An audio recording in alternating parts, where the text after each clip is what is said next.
Hi friends, ഞാൻ നിങ്ങളുമായിട്ട് share ചെയ്യാൻ പോകുന്നത് എല്ലാ വീട്ടമ്മമാർക്കും വളരെ യൂസ്ഫുള്ളായ നല്ല അടിപൊളി ടിപ്സുകളുമായിട്ടാണ്. അപ്പോൾ വീഡിയോ സ്കിപ്പ് ചെയ്യാതെ കാണുക. അതുമാത്രമല്ല, എൻ്റെ ഈ ചാനൽ സബ്സ്ക്രൈബ് ചെയ്യാതെ കാണുന്ന ആരെങ്കിലും ഉണ്ടെങ്കിൽ പ്ലീസ് ഒന്ന് സബ്സ്ക്രൈബ് ചെയ്ത് സപ്പോർട്ട് ചെയ്യാനും കൂടി മറക്കരുത്. നമുക്ക് ഫസ്റ്റ് ടിപ്പിലോട്ട് കിടക്കാം. അപ്പോൾ നമ്മൾ ഇതേപോലെ മുടിയൊക്കെ ഡൈ ചെയ്യുമ്പോഴത്തേനും അതിന് തൊട്ട് മുമ്പായിട്ട് നമ്മൾ വാസിലും കയ്യിലൊന്ന് തടകിയിട്ട് നമ്മൾ ഡൈ ചെയ്യുകയാണെങ്കിൽ നമ്മുടെ കയ്യിലൊന്നും പറ്റാതെ തന്നെ നമുക്ക് ഡൈ ചെയ്തെടുക്കാൻ പറ്റും. അതല്ലെങ്കിൽ നമ്മുടെ കയ്യിലൊക്കെ പറ്റും, പോവാനൊക്കെ പാടായിരിക്കും. ഇതാകുമ്പോഴത്തേനും നമ്മുടെ കയ്യിൽ ഒന്നും ആവാതെ തന്നെ നമുക്ക് ചെയ്തെടുക്കാം.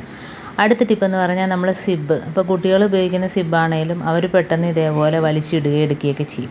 അപ്പം ഇടയ്ക്ക് ഇതേപോലെ കുരുങ്ങാറുണ്ട്. അപ്പോൾ ഇതേപോലെ വാസലിനൊന്ന് തേച്ച് കൊടുത്താൽ നമുക്ക് ആ ഒരു ബുദ്ധിമുട്ട് ഒഴിവായി കിട്ടും. വാസലിൻ അടിഭാഗത്തും മുകൾ ഭാഗത്തും ഒന്ന് തേച്ച് കൊടുക്കുക. എന്നിട്ട് നമ്മൾ സിബ് ഇടുന്നതിനും തുറക്കുന്നതിനും ഒന്നും ഒരു പ്രയാസവും കാണത്തില്ല, കണ്ടോ. അപ്പം ഈ രീതിയിൽ നമുക്ക് സിബ് പൊട്ടാതെ തന്നെ നമുക്ക് വലിച്ച് ഊരിയെടുക്കുകയൊക്കെ ചെയ്യുന്നതിന് പ്രയാസമില്ലാതെ തന്നെ തുറക്കാം, കണ്ടോ. അപ്പം ഇതേപോലെ നമുക്ക് ടൈറ്റായിട്ടുള്ള സിബിനകത്തൊക്കെ ഒന്ന് വാസലും പുരട്ടി കൊടുത്താൽ മതി. അടിഭാഗം അതിനകത്ത് കുടുങ്ങാതെ നോക്കിക്കൊള്ളണം, അതല്ലെങ്കിൽ നമ്മുടെ സിബ് വീണ്ടും പൊട്ടിപ്പോകാൻ ചാൻസ് ഉണ്ട്. ഇനി നമുക്ക് അടുത്ത ടിപ്പിലോട്ട് കിടക്കാം. നമ്മളിതേപോലെ ചീർപ്പിലൊക്കെ വാസലിനൊന്ന് പുരട്ടിയിട്ട് ചെയ്യുവാണെങ്കിൽ നമ്മുടെ മുടിയിൽ എണ്ണ തേക്കാത്തവർ കാണുമല്ലോ. അപ്പോൾ അങ്ങനെയുള്ളവർക്കാണേലും മുടിയൊന്നും പൊട്ടാതെ തന്നെ നമുക്ക് നല്ല സോഫ്റ്റായിട്ട് തന്നെ ചെയ്യുവാൻ പറ്റും. അതേപോലെ പേൻ ചീപ്പാണേലും അതേപോലെ തന്നെ നമ്മൾ പേനൊക്കെ ചീവി എടുക്കുമ്പോഴത്തേനും നമുക്ക് വേദനയില്ലാതെ തന്നെ മുടിയൊന്നും പൊട്ടാതെ നമുക്ക് വാസലിൻ തേക്കുകയാണെങ്കിൽ നല്ല രീതിയിൽ പേൻ ചീവി എടുക്കാൻ പറ്റും. അപ്പം ഇതേപോലെ ചെയ്യാത്തവരൊന്ന് ചെയ്ത് നോക്കുക. അടുത്തതെന്ന് പറഞ്ഞാൽ നമ്മൾ ഫ്രിഡ്ജൊക്കെ നമ്മൾ ഇടയ്ക്കിടയ്ക്ക് തുറക്കാറുണ്ട്. അപ്പം ഇതേപോലെ ഐസ് കട്ട നമ്മുടെ താഴ്ഭാഗത്ത് കുറച്ചാക്കി വെക്കുകയാണെങ്കിൽ നമുക്ക് എത്ര നേരം ഫ്രിഡ്ജ് തുറന്നാലും ആ തണുപ്പ് പോവാതെ തന്നെ നമുക്ക് ഫ്രിഡ്ജിനകത്ത് തണുപ്പ് നിൽക്കും.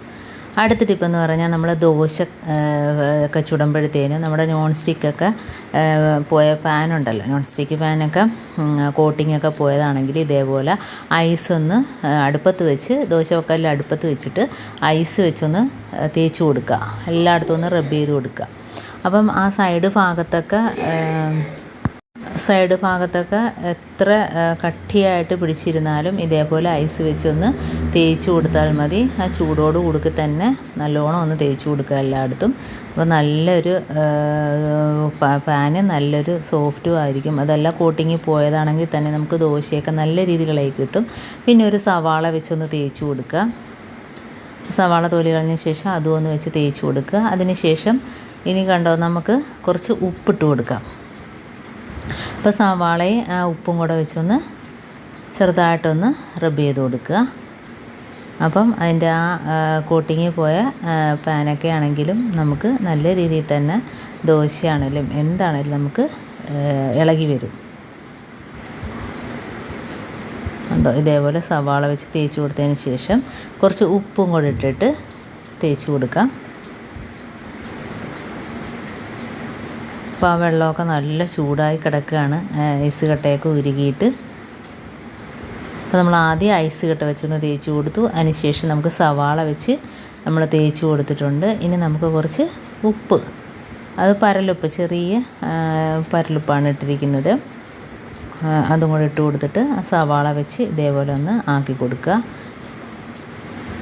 അപ്പോൾ സൈഡിലാണ് കൂടുതലായിട്ട് ഇങ്ങനെ കട്ടി പിടിച്ചിട്ടിരിക്കുന്നത്.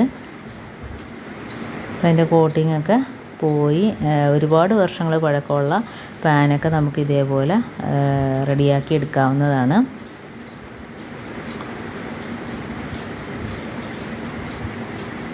അപ്പം അതുകൊണ്ട് എല്ലാം കഴുകി വൃത്തിയാക്കുന്നുണ്ട്.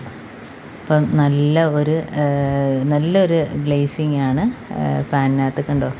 നല്ല സോഫ്റ്റായിട്ട് തന്നെ നമുക്ക് ദോശയും അതേപോലെ തന്നെ ഗോതമ്പ് ദോശയൊക്കെ ചുട്ടെടുക്കാൻ പറ്റും. അപ്പം ഞാൻ കാണിച്ചു തരാം. ഇനി നമുക്ക് പാനൊന്ന് ചൂടായിട്ട് വരട്ടെ. അപ്പോൾ അതിനകത്തോട്ട് ഏതാണ്ട് ദോശ മാവ് ഒഴിച്ച് കൊടുത്തിട്ടുണ്ട്. അപ്പോൾ അപ്പോൾ കണ്ടാൽ നല്ല രീതിയിൽ ഇളകി വന്നിട്ടുണ്ട്. നല്ല സോഫ്റ്റായിട്ട് തന്നെ ദോശയൊക്കെ ചുട്ട് എടുക്കാൻ പറ്റുന്നുണ്ട് കണ്ടോ. അപ്പം ഇങ്ങനെ ചെയ്യാത്തവരൊക്കെ ഒന്ന് ചെയ്ത് നോക്കുക. അപ്പോൾ ഇത്രയേ ഉള്ളൂ എൻ്റെ ടിപ്പ്. നിങ്ങൾക്ക് ഇഷ്ടമാനിയായിരിക്കുന്നു. ഇതിലേതെങ്കിലും ഒന്ന് യൂസ്ഫുള്ളായിട്ട് തോന്നിയിട്ടുണ്ടെങ്കിൽ ഒന്ന് ലൈക്ക് ചെയ്യാനും കമൻറ്റ് ചെയ്യാനും സബ്സ്ക്രൈബ് ചെയ്യാനും മറക്കരുത്. അതേപോലെ തന്നെ ബെല്ലൈക്കൻ എനേബിൾ ചെയ്യാനും മറക്കരുത്. എന്നാൽ മാത്രമേ ഞാനിടുന്ന ഓരോ വീഡിയോസും നിങ്ങളുടെ മുമ്പിൽ നോട്ടിഫിക്കേഷനായി എത്തുകയുള്ളൂ. അപ്പം ഇനിയും നല്ല നല്ല ടിപ്സുകളുമായിട്ട് വീണ്ടും കാണാം. അതുവരേക്കും താങ്ക്സ് ഫോർ വാച്ചിങ്.